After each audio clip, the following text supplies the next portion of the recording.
Coming up in this edition of Ball State Sports Links Be a Fan, we'll head on down to Belglade, Florida to see what it was like for two Ball State football players. We also sat down with Ball State coaches who shared their holiday memories, and we'll meet one successful athlete who overcame a series of injuries. All that and more coming up next on Sports Link.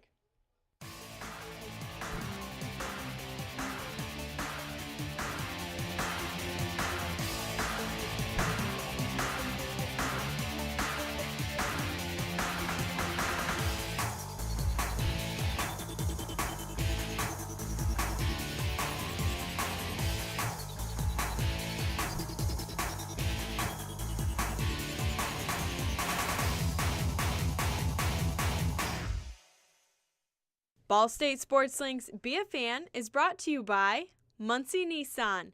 Shift the way you move.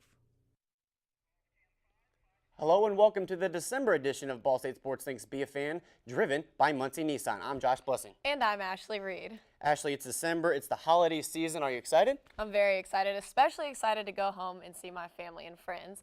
And we're going to start off the show with a holiday theme. Now, we sat down with a variety of coaches from Ball State Sports and talked to them about their favorite holiday memories. And they also want to wish you a happy holidays. Here's that story produced by Emily Barker, Andrew Boltemeyer, and Kevin Thurman.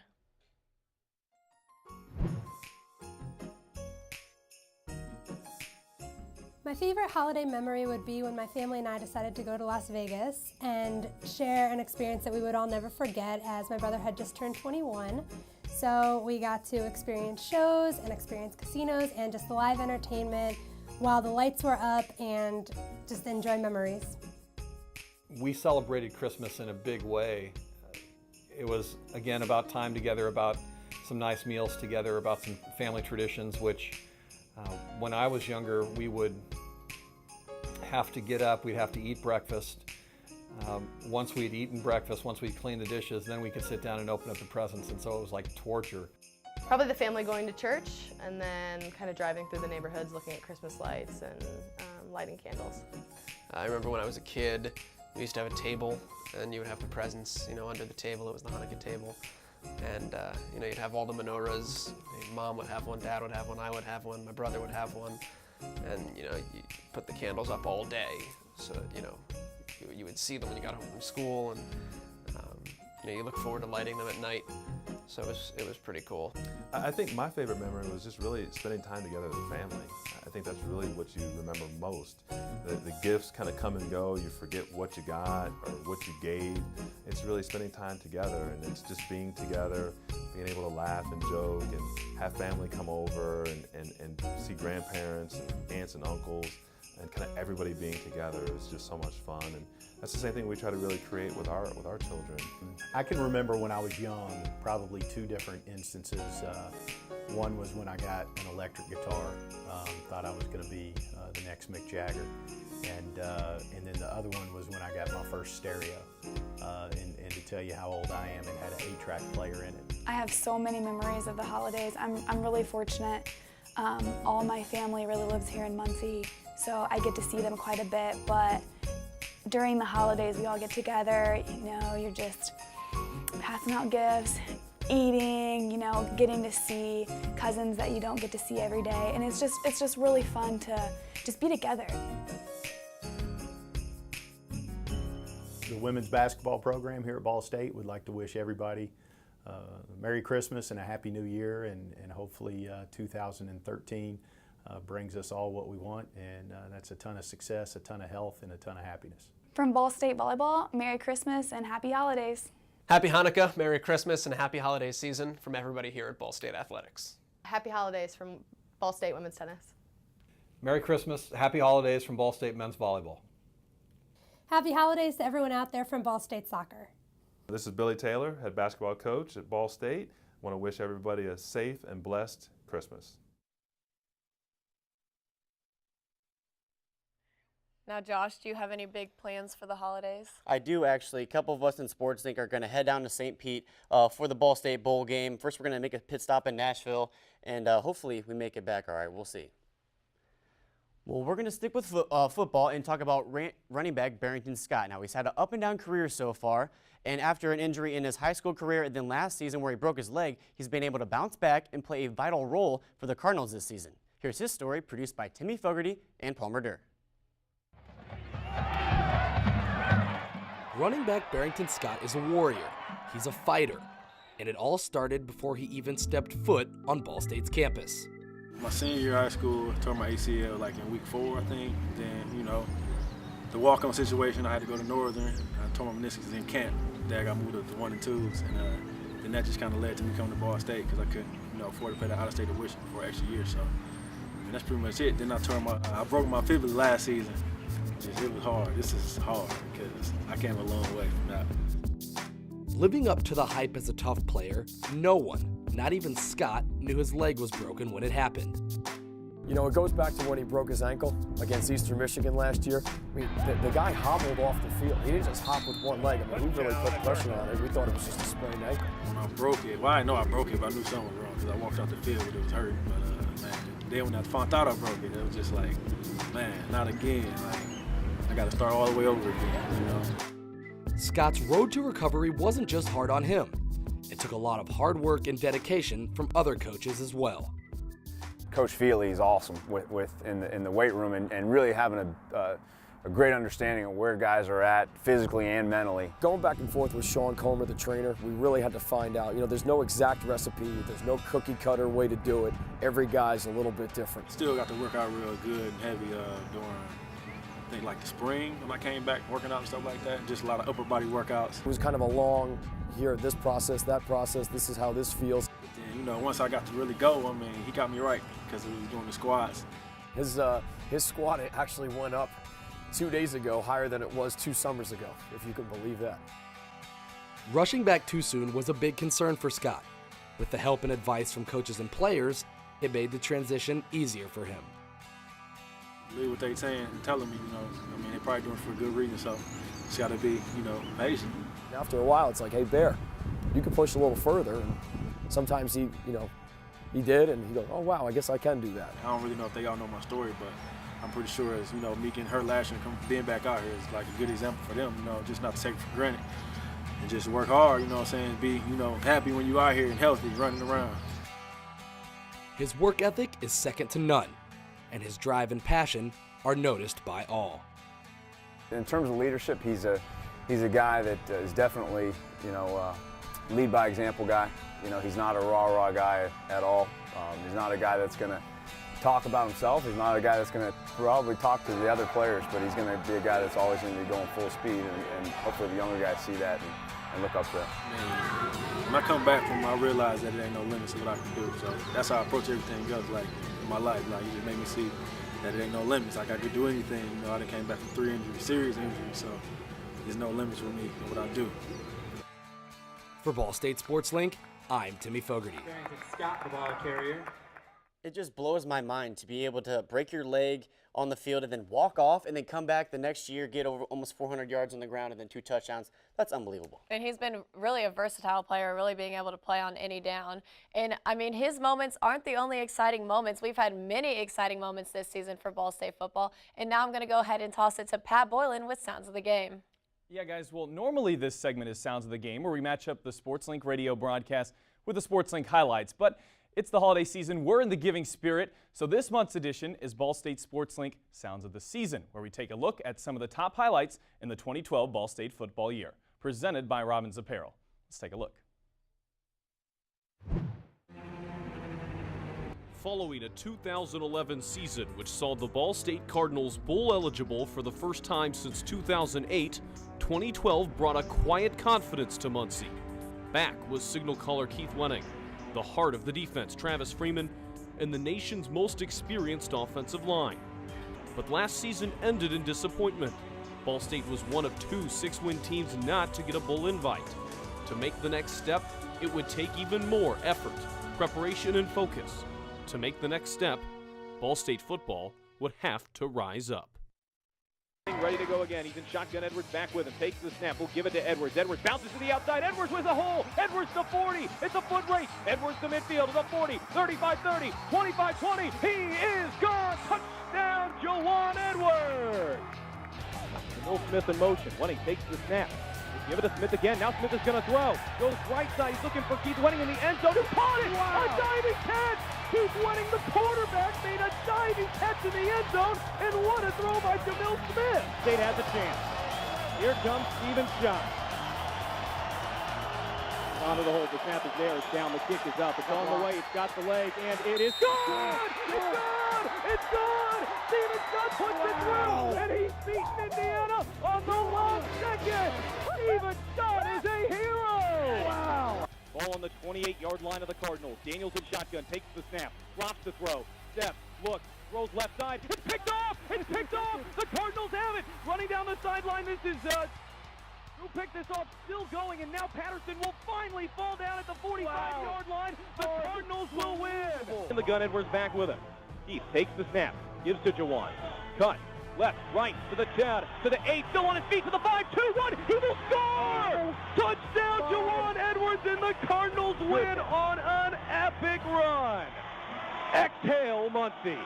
What a just man running the football. Game 27-27 is the score. Edwards moves to the right of Lenning. He takes the snap, gives to Jawan. Cuts in the backfield, tries to bounce to the outside of the 15. Jawan to the 10 to the 5. Touchdown, Cardinals! Jawan Edwards runs it in from 15 yards out. Dead silent here at the Glass Bowl. Kelly takes the snap, drops the throw, steps, looks, throws, caught by fake, 2-1, touchdown! Kelly Page has been in for 3 plays and has 2 scores. Wow. For the 5th time in school history, Ball State won 9 games in a season. 9-3, with all 3 losses to ranked opponents. This year's team set the foundation for the Cardinals of the future. And with success in the present, the Cardinals combined toughness, determination, and effort. Those attributes allowed Ball State to rise up. Now let's take a look at some of the top tweets in Ball State athletics this past month. From Ball State Golf, let's make Coach Mike Fleck write this $750 check before Christmas. Stay tuned, we have bigger plans once we reach 1,000 followers. Mike Fleck, of course, donating $1 per follower to cancer research. Ball State men's basketball, congrats to Majuk on being named the MAC West Co-Player of the Week. Chirp, chirp. On over to football, Ball State place kicker Steven Schott tweets, "Thank you" at SI Now and everyone. Humbling to say the least. Hashtag Ball State football. Chirp, chirp. Steven was named honorable mention for the SI All-America team. And in gymnastics, Miranda Kerr says, "Had a great time competing. Cannot wait for the season to start." Hashtag BSU gymnastics. Another chirp, chirp. And from Charlie Cardinal himself, "I'm ready to be like my other avian brothers and head south for the Beef O'Brady's Bowl." Chirp, chirp. Charlie goes bowling. Something most people don't think about. Charlie has to stay here during the winter. Make sure to follow at BSU SportsLink on Twitter to see all of the top tweets throughout the year from BSU Athletics. Guys, back to you. Thank you, Pat. Watching those sounds of the game really reminds you how great this season really was for the Cardinals. There is no doubt about that. But for our next story, we're going to step away from football, at least for a little bit, and we're going to talk about David Wood from men's swimming and diving. Now, I know actually for myself, classes are difficult enough just to get up and go to in the morning, but David Wood finds time to be part of the ROTC here at Ball State and the swim team. He says the ROTC benefits him in the swimming pool. Here's his story, produced by Peter Loomis, Emily Barker, and Alex DeFrew. Presented by WMDH. There are few who answer the call of the uniform. There are even fewer who wear more than one. David Wood made the call with his commitment to Ball State swimming and the United States Army. When I was in high school, I joined the military, and I don't know, I guess I wanted to be an officer. I wanted to lead. David is the blending of his family's passions, military and athletics. His grandfather and uncle both served in the armed forces. His father swam at the collegiate level, and his parents met while attending Ball State. Senior year of high school, it just made sense to David to follow the path laid down by his family. When I went college searching in high school, I really liked the ROTC program here, and it had my major I wanted, but I also could swim here, so all those pretty much factored into my decision. Doing ROTC and swimming at the same time, it does kind of take a toll on your body.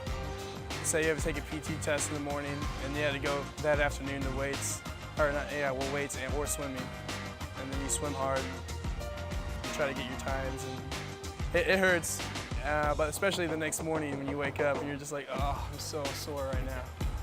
But Good thing we have good warm-ups, so I get to loosen up a little bit before we go hard. Let's say I have a PT test in the morning. I'd get up about 5:20, take the PT test over at Ball Gym. Then I would go to class and then go to practice in the afternoon, whatever day, depending on what day we got weights or swimming.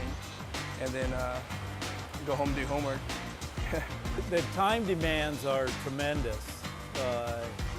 And we've had other swimmers that have gone ahead of him that have been through the same thing. So it's nothing new, but at the same time, it puts a large burden on David.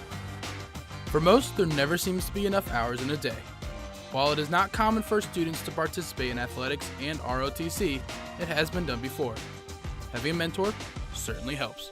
There was a guy here on the team last year. His name was Casey Schroeder, and he was doing the same thing I was doing. So I guess I kind of looked up to him, and he kind of led the way. Kind of followed in his footsteps, and I was like, well, if he can do it, I can do it. If things got too rough, things got too hard, and I was like, well, it won't be that bad. He did it. So he's definitely been a role model for me. It's definitely a full-year commitment. You got PT 3 days a week in the mornings. I know on Tuesdays you got hour PT in the morning, then you got 2-hour class, and you got a 2-hour lab. So 5 hours on a Tuesday. It's very time-consuming. The one big thing that comes to mind is discipline. You've got to be very disciplined in the ROTC program, as well as being a swimmer. So those two go hand in hand. You know, you wonder, could they be better swimmers if they weren't doing it? I don't think so.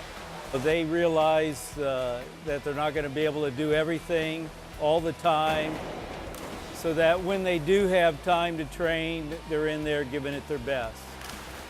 Well, being one of our seniors, he's definitely someone that the underclassmen should be looking up to, and he does. He provides some leadership, not only through his swimming, but also with all that he does with ROTC. That takes a lot of his time, along with all of his other classes. So I think the swimmers see that and they respect that. The cadre in the ROTC department, they're really supportive with being a student and a student athlete in the program. I think they like it because they don't ever have to worry about pushing me to get in shape, that I'm already in shape.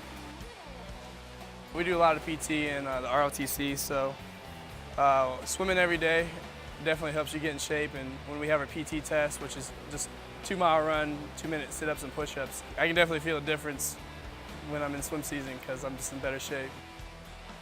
I believe the ROTC really instills some confidence in you, especially, I mean, you have to. You're about to be out.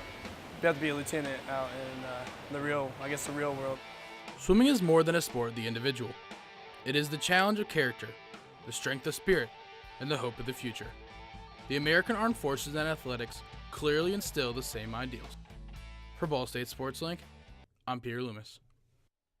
Ashley, obviously the ROTC has been working out for him. Right now, David Wood is top 20 in the Mid-American Conference in the 100-meter breaststroke. And I don't know if you can handle it, Josh, but I'm very impressed by the fact that he gets up at 5:15 every morning, runs for ROTC, goes to class, and then goes to swim practice. But now on to football. Jarrett Swaby and Willie Snead are both from Belglade, Florida, and they have an interesting pastime involving an animal that you may not think of. Here's the Muck City story produced by Chris Rankel and Chris Kaczynski, presented by Fox College Sports. Belglade, Florida, a place next to the middle of nowhere. Nestled just outside the Everglades, they don't have much in Belglade, but they do have the muck. Anything you put in the muck will grow. Sugarcane, violence, or in Ball State's case, star football players. Growing up in Belglade, everything is focused around football. When you're growing up there, it's either football is the way out, or you're basically stuck there working at the sugar mill like a lot of our parents grew up. When there's nothing going on besides football, you know, everybody turns to the streets. Usually it's selling drugs. You know, getting into gang-related stuff, you know, not doing much. You know, there's nothing to really do in Belgrade. It's either you're going to jail, you know, selling drugs, or you got to get a job in the city, which, you know, doesn't make much money. Like, all we have really is the sugar mill. That's all we have, that and football. If you want to get out of Belgrade, it's through football. You know, there's a lot of guys that came out of Belgrade. You know, my dad, he made it out. And, you know, it's fortunate. Not a lot of people make it out. It is, like, intense as far as, like, a kid can drop a pass or something and the fans it's very serious down there. It's probably the closest thing to a college atmosphere that you'll get in high school. If we have a losing season, it's not tolerated. If we lose one game, it's not tolerated. You have coaches getting fired like it's a college. Like, the fans are very serious when it comes to football down there. Football is everything down there, and when you go down there to watch the games, you can tell that the talent is, like, crazy. That's just the way it goes back home. It's either football or nothing else.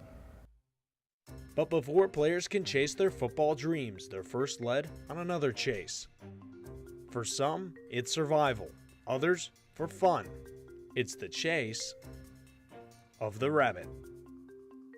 Rabbit chasing is, you know, basically like, it's not like tag, but, you know, you're trying to catch this rabbit, this little cottontail thing. Oh, well, they burn the cane according to the wind, and you just stay on the opposite side of the where the fire is burning, and you just go to work. Really, it's just something to do. Get you outside of football. It's fun. Rabbits taste good. Taste like chicken almost. The first time I went, I didn't catch anything. The second time I went, it probably took me about 5-10 minutes. Like, I caught on quick. I did it one time, and, you know, I was just like amazed of how fast it's moving. Because, you know, you look at it on TV, it's like, oh, it's not moving that fast. But when you're behind it trying to chase it, it's moving all different directions, bouncing left and right, running full speed, make a cut, just crazy. You know, once you've had a taste of rabbit, you know, it tastes like chicken. There's no point in just letting them just sit out there. The funniest thing to us is when we go out there and we see people out there with like shotguns or whatnot, shooting the rabbits, because we chase them. We don't go out there with like guns and all that. The muck rabbits, they get so scared and they panic that they'll really freak themselves out, and it's not too hard to catch them at all. You're running through soft cane and muck. The soil's like very, very soft. And just running through that is kind of like almost like running on the beach, running through sand where the ground just gives away as you run. So it helps you build strength in your legs, your calves and whatnot. And then the constant like cutting and moving, trying to catch the rabbit just helps you as far as like your quickness, your agility. And that's all stuff that coincidentally transfers to the football field. It's not like, you know, we go out there like, oh, this is gonna make us better for football. It just happens that way. Now out of the muck, Swaby and Snead excel on the field for Ball State. Thousands of miles away, they don't forget the lessons Belgrade taught them. It's helped me a lot, you know, getting to see, you know, just guys work, what comes out of Belgrade. You know, guys are working so hard to get out. They work out at their game. They work at their game so much because, you know, without this, there's no way out.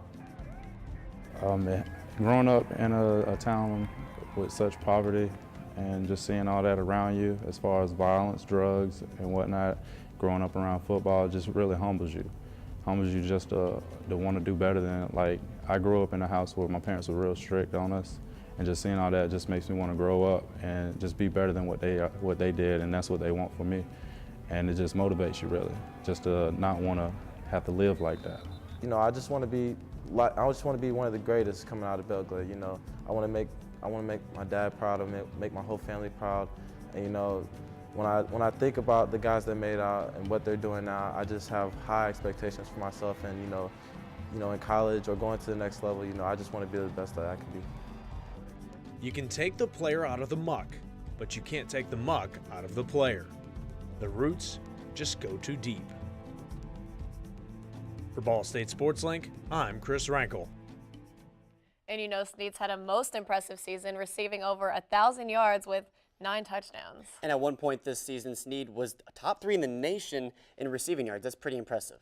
Well, unfortunately, that's all the time we have for the December edition of Sports Link's Be a Fan. Be sure to like us on Facebook and follow us on Twitter. And don't forget to download our brand new SportsLink app. Be sure to check us out online as well at ballstatesports.com/sportslink for more stories about our athletes here at Ball State. You can catch us locally on WIPB, across the state on Comcast Indiana, and nationally on Fox College Sports. For our producer Kevin Thurman and all of us here at Ball State SportsLink, I'm Josh Blessing. I'm Ashley Reed. Have a Merry Christmas and a Happy New Year. We'll see you in 2013.